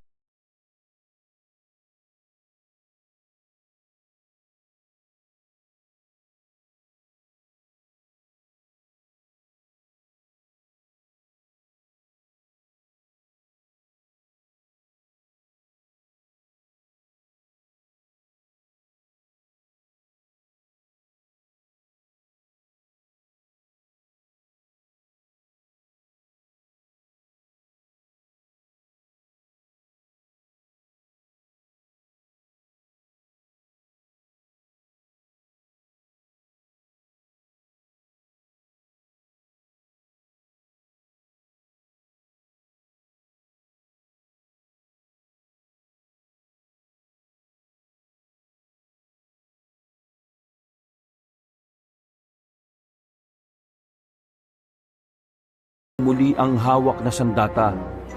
dahilan para mapadistansya ang tatlong aswang. Kahit na hindi nila yon matamaan agad, hindi sila sumusuko. Mas tinatagan at tinapangan pa nila. Pero tila hindi sapat ang kanilang katapangan. Dahil kahit na anong gawin nila, ay hindi naman sila makatama. Para lang silang pinaglalaruan ng mga aswang na yun. Maya-maya pa, hindi na nila namalayan na nasa likuran na pala nila ang isang aswang. Nakalmot sila pareho. Tinamaan si Julian sa likuran, habang sa balikat naman ng matandang albularyo. Rico! Visit naman oh! Julian, ayos ka lang? Ayos lang.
Maraming salamat, Abel ah. Buti dumating kayo. Kung hindi, baka natapos na kami. Wala yun. Niligtas nyo rin ang buhay ko nung nakasakit ako dahil sa aswang. Ay, eto nga pala ang tiyuhin ko. Mga retiradong sundalo. Kamakailan lang, isa sa mga tiyahin namin ng muntika ng mabiktima ng mga aswang sa kabilang baryo eh. Napag-alaman din namin na gumagala-gala na pala mga yun sa kung saan-saan para maghanap ng makakain. Kaya ito, sinimulan namin kagabi ang paghahanap sa kanila. Totoo ang sinabi mo. Gumagala na sila. At hindi lang sila basta naghahanap na makakain ah. Naghahanap din sila ng pwede nilang sakupin na lugar. Kung ganun, mas lalo pa pala dapat nating bantayan ang lugar natin. At kailangan malaman din to ng mga ibang mga baryo. Nagsabi na kami sa mga albularyo ng mga bawat baryo. Pero karamihan sa kanila, hindi naman naniwala sa amin eh. Pinagtawanan pa nga kami. Abel, kayo na muna ang bahala sa kalugar natin. May kailangan lang kaming puntahan ni Julian. Sandali lang. Sugutan kayo eh. Gamutin muna natin yan. Ayos lang kami. Kami na lang gagamot sa sarili namin. Ang gusto ko na lang, bantayan niyo muna ang lugar natin. Tumango na lamang si Abel. Mga ilang sandali lang ay umuwi na rin muna si Mang Ruel at Julian sa kanilang lugar. Naabutan naman nila si Helen sa bahay nito na kalmado lang na naglilinis ng bahay. Agad nilang binalita ang nangyari. Maging ang babae ay nagulat nang makitang sugatan sila. Habang kinukwento nila ang mga ganap ay ginagamot naman sila nito. Nang sumapit na ang kinagabihan ay naging maayos na rin ang pakiramdam ng dalawa. Nawala na rin ang kirot ng mga kalmot sa katawan nila. Pero hindi pa sila nakakagalaw ng maayos dahil na rin sumasakit ulit kapag nababanat. Helen, kapag tumagal, mas nagkakaroon na sila ng lakas ng loob na lumitaw sa mga baryo. Kailangan mo na munang umalis dito. Pakukuha ka nila kapag nagtagal ka rito. Ruel, hindi pwede. Kailangan ng baryong ito. Meron silang mga pinatay na tao at gubat kaninang hapon. At masusundan ng mga yon kung walang kagaya nila ang kokontra sa kanila. Anong sinasabi mo? May pinaslan sila dito sa atin kaninang hapon? Oo, yung mga kalalakiang naliligo sa gubat kanina. Diyos ko, Mang Ruel, hindi na talaga ligtas ang lugar natin. Kaya nga hindi ako pwedeng umalis sa mga ganitong pagkakataon. Hindi ko hayaan na dumating ang puntong dito na sila mambiktima. Basta ipangako mo lang sa akin ha. Kahit na anong mangyari, pag-iingat ka. Walang mangyayaring masama sa'yo. Magtiwala ka lang sa akin, mahal ko. Ay sus, ang sweet naman. Baka naman langgabin kayo dyan ha. Maghanap ka na rin kasi ng sayo. Sakit lang ng ulo yan eh. Sinasabi mo bang sakit ako ng ulo? Ay, hindi ikaw ha. O naman, masyado kang seryoso. Natigilan na lang ang kanilang pag-uusap nang mapansin nilang tila may pabalik-balik sa harapan ng kanilang bahay. Mga taong pasilip-silip at parang nagmamasid. Nagtaka na sila Mang Ruel kaya tumayo ang dalawa para lapitan ng mga yon. Nang tanungin nila ang mga tao sa tapat ay tiningnan lang sila nito ng masama sabay sulyap kay Helen. Sa puntong ito, nagkaroon na ng ideya si Mang Ruel. Nabatid niyang alam na ng karamihan ang lihim ni Helen. Kaya naman wala na silang sinayang na pagkakataon. Kinuha na nila ang kakaunting gamit ni Helen na nakalagay na sa bag. Hindi na nila hinintay pang dumami ang mga taong nagmamanman sa kanila. Sandali lang. Oh, bakit ba? Hindi na nga ako pwedeng umalis. Paano kung biglang sumugod ang mga kauri ko rito? Sinong lalaban sa kanila? Kung di ka naman aalis, ikaw naman ang mapapahamak. Tutugisin ka ng mga tao. Kaya kong takasan ng mga tao. Pero mga tao, hindi nila kayang takasan ng mga aswang. Kaya hayaan mo na ako. Bakit ba tigas ng ulo mo? Di ba sabi mo gusto mong protektahan kita? Tapos ngayon, ayaw mo naman akong pakinggan. Ano ba talagang problema mo, Helen? Natamemi ang babae nang makita nitong tila nagagalit na ang matandang si Ruel. Huminga ng malalim ang albularyo at saka sinubukang huminahon. Naintindihan ko na nagmamalasakit ka sa mga tao. Pero Helen, yung mga taong gusto mong protektahan ay ang mga taong gusto rin pumatay sa iyo. Magising ka nga sa katotohanan. Hindi lahat ng tao ay karapat-dapat sa proteksyon na ibinibigay mo.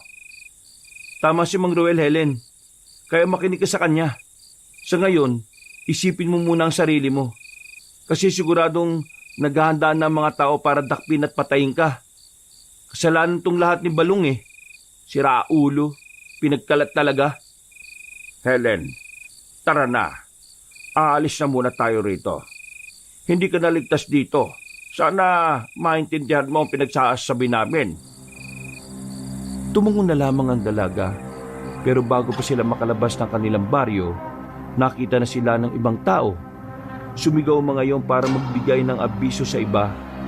Dahil doon, Nabulabog ang mga tao. Naalarma na rin silang tatlo. Lumiko sila sa isang kanto. Pagtingin nila sa kanilang likuran, nakita nilang nagtipon-tipon na ang mga tao para habulin sila. Bilis! Hindi nila tayo pwedeng maabutan! Hindi nila tayo sasantuin! Naririnig nila ang mga sigawan ng mga tao na sinasabi ng mga yon na si Helen ang aswang na pumapaslang sa mga biktima. Galit ang mga tao. At sa puntong ito, napagtanto ni Helen na tama nga ang sinabi ni Mang Ruel, na kahit gustuhin niyang iligtas sa mga residente, yung pa ang magdadala sa kanya ng kapamakan. Tago muna tayo rito! Bumilit sila sa kulungan ng mga manok. Kahit tingal na hingal sa pagtakbo, sinikap nilang hindi makalikha ng kahit na anong ingay. Maya-maya lang, nasiguro na rin nilang nakalagpas na ang mga residente. Mabilis silang lumabas at tumungo sa kabilang direksyon. Habang tumatakas sila, may natanaw silang mga tao na nakakasalubong nila. Kaya ang ginawa nila ay agad silang pumasok sa isang bakuran. Nagtago sila sa gilid ng drum.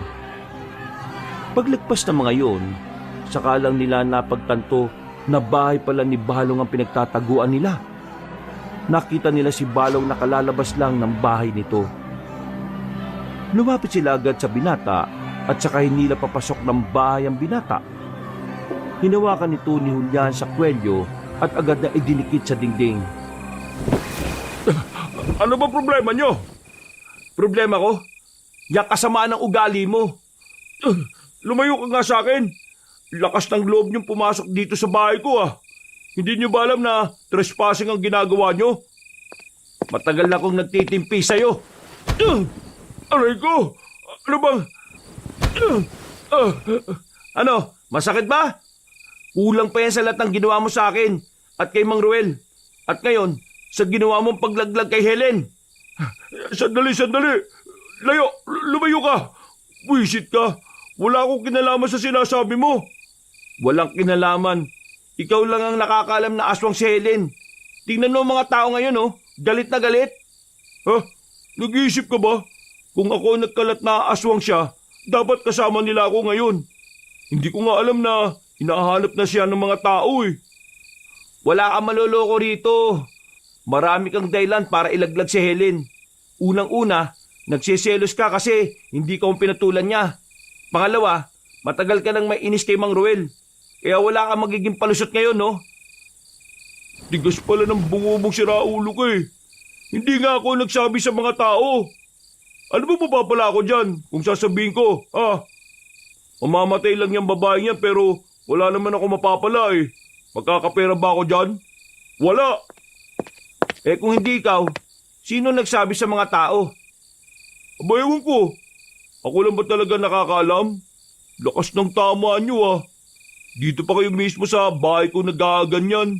Gusto niyo yata magkasubukan tayo eh. Mang Ruel, huwag ka maniwala sa siraulong to ha. Marami nang niloko to dito sa baryo. Kaya siya lang ang pwedeng sisihin ngayon. Bahala ka sa buhay mo. Kung ayaw mo maniwala sa akin. Palibasa kasi sarado yung utak mo eh. Kapag ayaw mo sa tao. Nabigla na lamang si Balong nang bunutin na ni Julian ang itak nito sa kanyang tagiliran. Marahang napatras si Balong hanggang sa mapadikit na ulit ito sa dingding. Uy! Si Raulo! Kaya mo bang gawin yan? Kung para sa'yo, oo. Kakayanin kong makapatay ng tao. Kung ikaw lang din. Sandali! Bakit, Helen? Hindi siya ang nagkalat nito sa mga tao. Anong ibig mo sabihin? Kanina bago kayo dumating, nakita kong may isang aswang na nakikipag-usap sa barangay Tanod. Akala ko nung una hinahanap lang nila ako. Pero kutob ko, sinabi niya na aswang ako para mapilitan akong umalis dito kapag pinuksa na ako ng mga tao.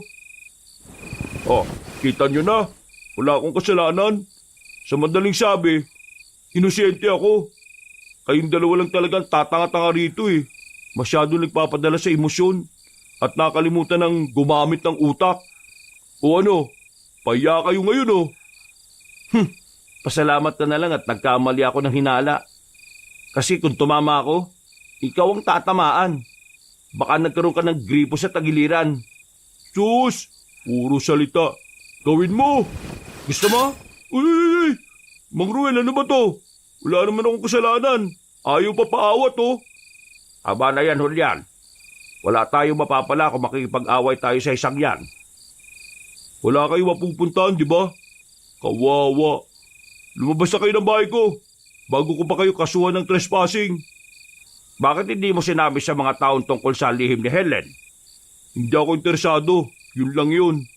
Sige na, lumabas na kayo. At ikaw, Julian, bitiwan mo yung itak mo. Nangihiram ka lang naman ng tapang sa patalim eh.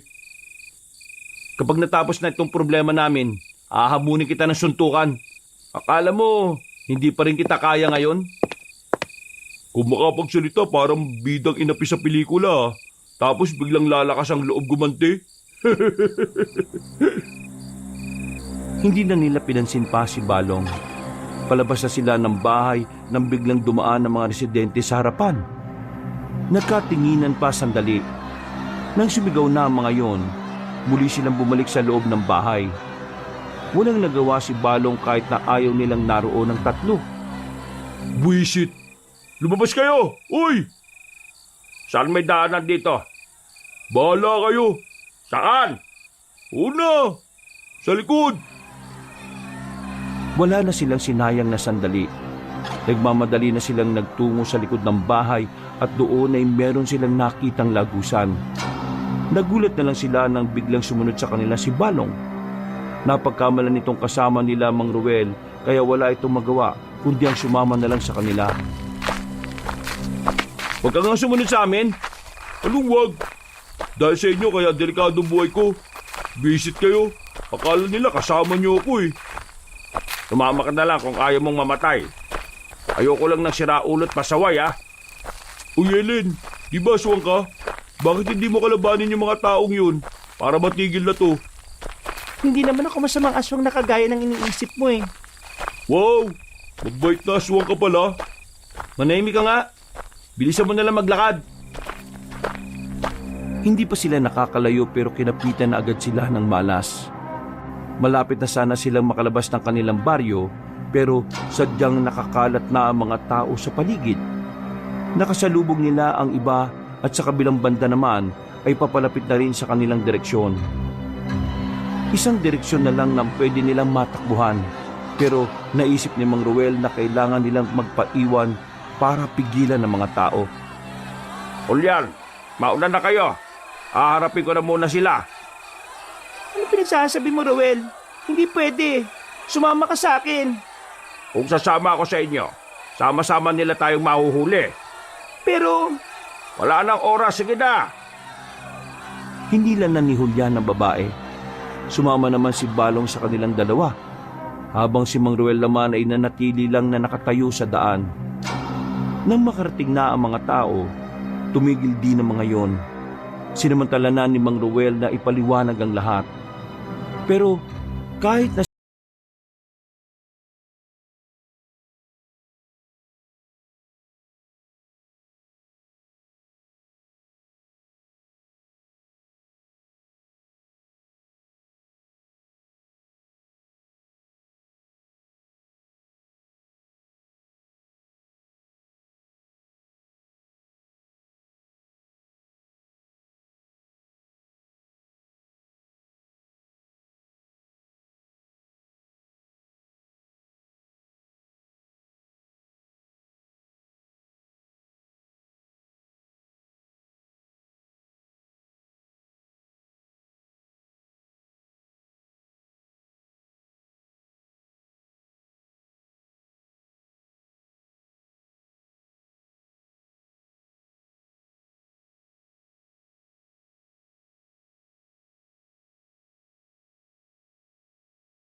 Bakit?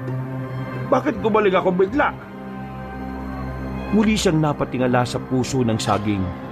Nakita niya sa dulo nito na parabang merong maliit na bagay roon pero matigas na kasing laki ng holen. Parang katas na nabuo.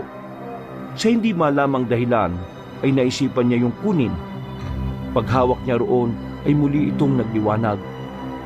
Nanlaki ang kanyang mga mata na mapagtanto kung ano ang nasa palad niya. Isang anting-anting. Panginoon, hindi ko alam kung ano ang nagawa kong mabuti para pagkaluban niyo ako ng ganito.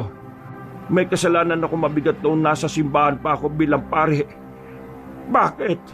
Sinusubukan niyo ba ulit ang katatagan ko bilang tao? Panginoon, pinapangako ko, gagawin ko ang lahat para makabawi sa kasalanan na nagawa ko noon. Pinatunog niya ang braso.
Binalibag. Hindi pa nakontento ang mga naroon. Nilusog nila ang matanda. Pero dahil kakaiba na si Mang Ruel, wala ni isa sa mga yon ang nakatama sa albularyo. Dahil doon, nagtataka na ang mga residente. Ang tingin nila kay Mang Ruel ay hindi isang tao. Ay, Ruel, umalis ka na dyan. Ano, ganyan na ba ang uso ngayon? Ang albularyo na mismo ang protektor ng aswang? Oo, aswang si Helen. Pero hindi siya kagaya ng iniisip niyo. Hindi siya masamang aswang. Sa katunayan, gusto niya kayong protektahan laban sa mga kapwa niya aswang na may masamang balak sa inyo. Tapos, ito lang ang gagawin niyo sa kanya. Bibihagin, papahirapan. Nasa lang ang puso ninyo. Ginawa lang naman namin kung anong tama. At saka, paano kami makakasiguro na mabuting aswang yan? Eh may mga namatay nga na dahil sa aswang. Nangyayari lang naman ang lahat ng ito mula nang dumating ang babae niyan dito eh. Tumigil ka, Neneng. Wala kang alam. Noon pa man, inggit ka na kay Helen. Kaya kahit na anong paliwanag ko sa iyo, hindi ka talaga makikinig. Mga kalugar, hindi si Helen na kalaban natin dito. May iba pang aswang nang maaaring magdulot ng kapahamakan sa lahat. Malapit na silang dumating. Nararamdaman ko na sila. Kaya wag na nating sayangin ang panahon natin sa isang bagay na walang katotohanan. Paghandaan natin ang pagdating ng mga tunay na kalaban. Kaya sana... Mga kasama, huwag kayong makinig sa kanya. Kasintahan niya kasi ang babaeng aswang na yan, kaya hindi niya talaga yan ilalaglag. Kung hindi kayo makikinig sa akin ngayong gabi, maaring maraming buhay ang mawala. Hindi niyo alam kung gaano kabangis sa mga aswang. Hoy, Aling Neneng, utusan mo ang mga yan na pakawalan na ako. Hindi naman ako kasama ng mga yan eh. Nadamay lang ako kasi pumasok sila sa bahay ko nang walang paalam. Manahimik ka. Hindi ka naman kinakausap. Palibasa, kulubot na ang mukha mo eh. Mga kalugar, amili kayo. Sasama kayo sa amin o itutuloy niyo pa rin ang ginagawa niyo kay Helen. Mga kasama, huwag kayong papalin lang sa isang yan. Tuta ng aswang ito si Ruel. Ginagawa niyang lahat para lang hindi maparusahan ang aswang na nagkasala. Hindi ito panahon ng pagkakahiwa-hiwalay nating mga magkakalugar. Ito ang tamang panahon para magkaisa laban sa mga masasamang aswang. Wala kang mauto rito, Ruel. Kaya mga kasama, simulan na natin ang pagsunog sa babaeng yan. At lahat ng nagpoprotekta sa kanya ay kailangan din nating isama sa parusa. Ha! Ano yan? Yan na sinasabi ko sa inyo. Noong mga sandaling yon, nataranta na ang mga residente. Kanya-kanya ng pulasan ng mga yon. Ang kaso nga lang, sinasalubong sila ng mga aswang. Tila nawala ang tapang ng mga tao. Takot na tumatakas papalayo lamang sa mga nilalang. Samantala, hindi rin naman sinayang ni Mang Ruel ang pagkakataon. Mabilisan niyang inalis ang tali ni Helen at ni Julian. Idadamay na rin niya si Balong. Buti naman tinanggal mo ni tali ko. Alam nyo, kasalanan nyo lahat ng to eh. Huwag ka na nga manisi kung gusto mo mabuhay sa mundo. Yan na naman, epal ka na naman. Sige na, alis na ako ha. Bahala na kayo dito. Malapa ka sana ng aswang. Kailangan na nating umalis dito, Helen. May nararamdaman akong malakas na presensya. Tingin ko, siya ang pinuno ng mga aswang. Palis na sana sila nang biglang humarang na ang mga aswang. Pinagpapapaslan ng mga yon ang ilan sa mga residenteng nagtangkang tumakas. Binitiwan sandali ni Mang Ruel ang babaeng aswang. Pinatunog-tunog pa nito sandali ang kanyang braso. Maya-maya, agad nitong nilapitan ng mga aswang na nasa harapan nila. Pinagsusuntok niya yon at wala siyang pinalagpas kahit na isa. Namimilog ang mata ni Julian at Helen habang pinapanood ng matandang lalaki. Hindi makapaniwala ang mga yon na biglang bumilis ang matanda. Mang Ruel, ang galing niyo naman. Ano ba nangyari sa inyo? At bakit bigla na lang kayong naging ganyan? Akala namin kanina patay ka na eh. Wala akong oras magpaliwanag sa ngayon. Sasabihin ko sa inyo kapag natapos na natin ang problemang ito. Ruel, sasamahan kita sa pagkikipaglaban. Sige, sabayan mo ako. Iligtas natin ang baryong ito at ang ilang tao na naniniwala sa atin. Isa-isang pinuntahan ni Mang Ruel ang mga kabayan para abisuhan ng mga yon na huwag lumabas. Nakinig naman ang karamihan sa kanila. Pagbalik niya sa labas, nakita nila ang mga wala ng buhay na katawan ng mga tao.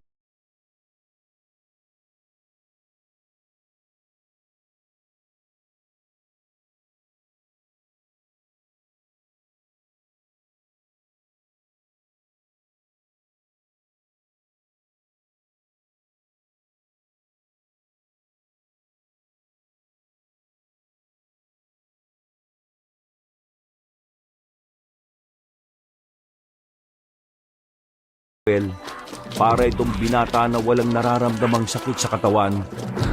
Nang makalapit na si Mang Ruel, sinapak niya agad ng isang aswang.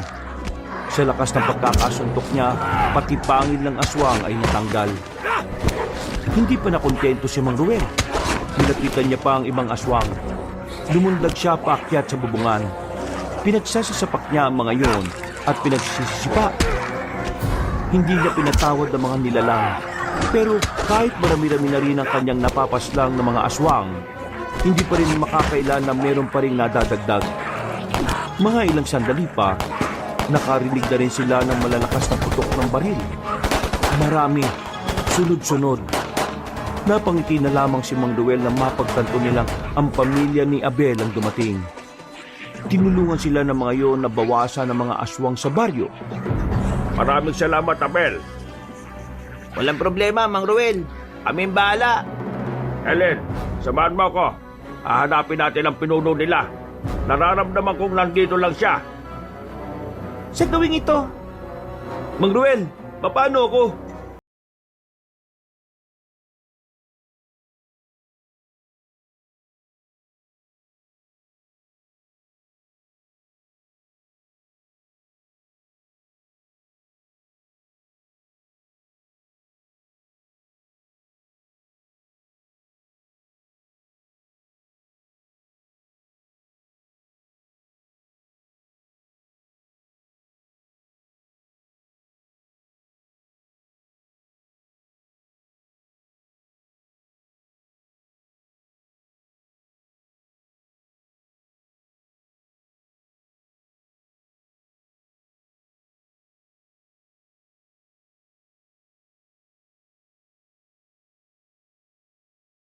Mo sa lipunang ito, ang mga kagaya nating aswang ay walang karapatang mamuhay ng normal.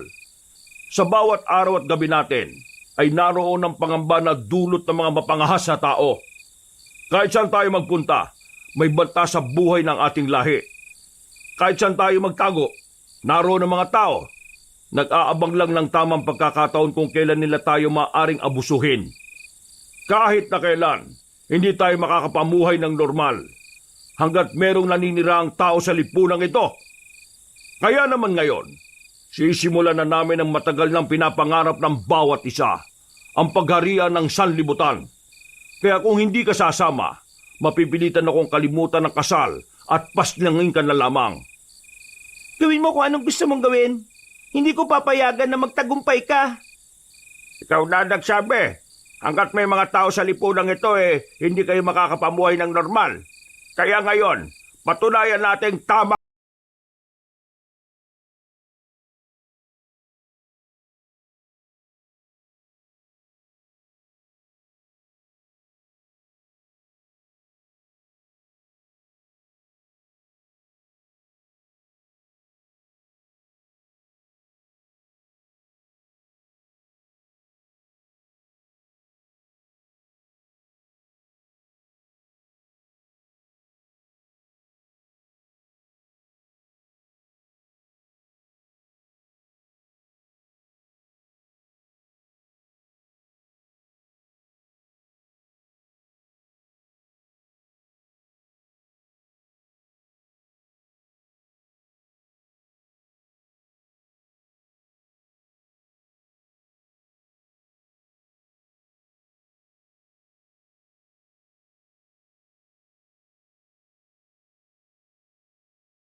Hindi kasama dyan sa dahil-dahil na yan.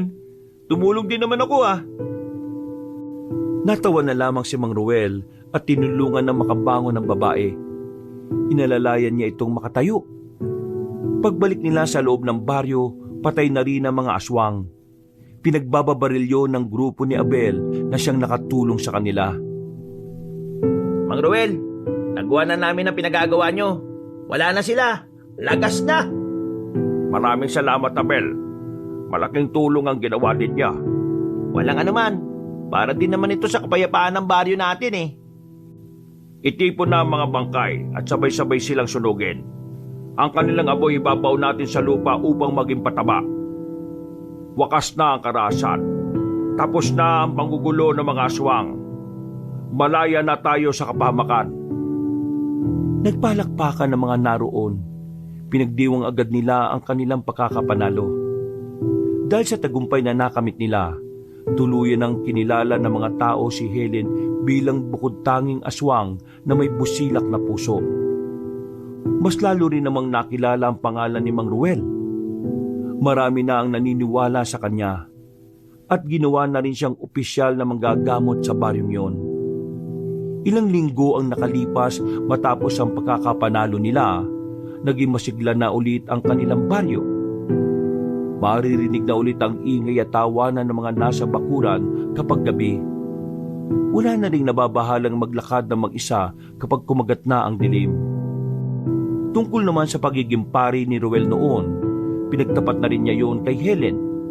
Tinanggap naman siya ng babae.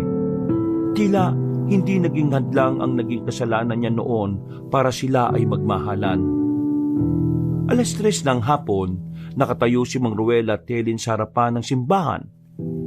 Nakangiti si Mang Ruel. Aminin man niya kasi o hindi, nasabik din siyang makita ang dating tahanan ng Diyos na kanyang pinaglilingkuran. Ang simbahan na yan ang pinagmulan ko. Minahal ko ang simbahan na yan na gaya ng pagmamahal ko sa sarili ko. Pero dahil sa hindi inaasahang pagkakataon, kinailangan kong umalis para sa kahihiyan at kaligtasan. Kung ano man ang naging dahilan kung bakit ka napaalis bilang pare, mahal pa rin kita. Hindi magbabago ang tingin ko sa'yo. Helen, ayos lang ba sa'yo na hindi na kita mabigyan ng anak? Ano pinagsasabi mo? Para kang timang. Matanda na kasi ako eh. Alam mo naman, mahina na rin ang tuhod ko. Baka hindi pa tayo matapos atakihin na ako sa puso. Kahit wala tayong anak, ikaw lang ay masaya na ako. Masaya na ako sa ideyang kahit na isa kong aswang, buong puso mo akong tinanggap. Maraming salamat, mahal. Maraming salamat sa pagmamahal. Napangiti na lamang si Mang Ruel. Marahan niyang hinalikan sa labi si Helen. Halos magtatatalo naman siya sa sobrang tuwa. Yung kasi ang unang pagkakataon na nakahalik siya ng babae. Para siyang nakalutang sa alapaap. Pansamantala siyang nawala sa sarili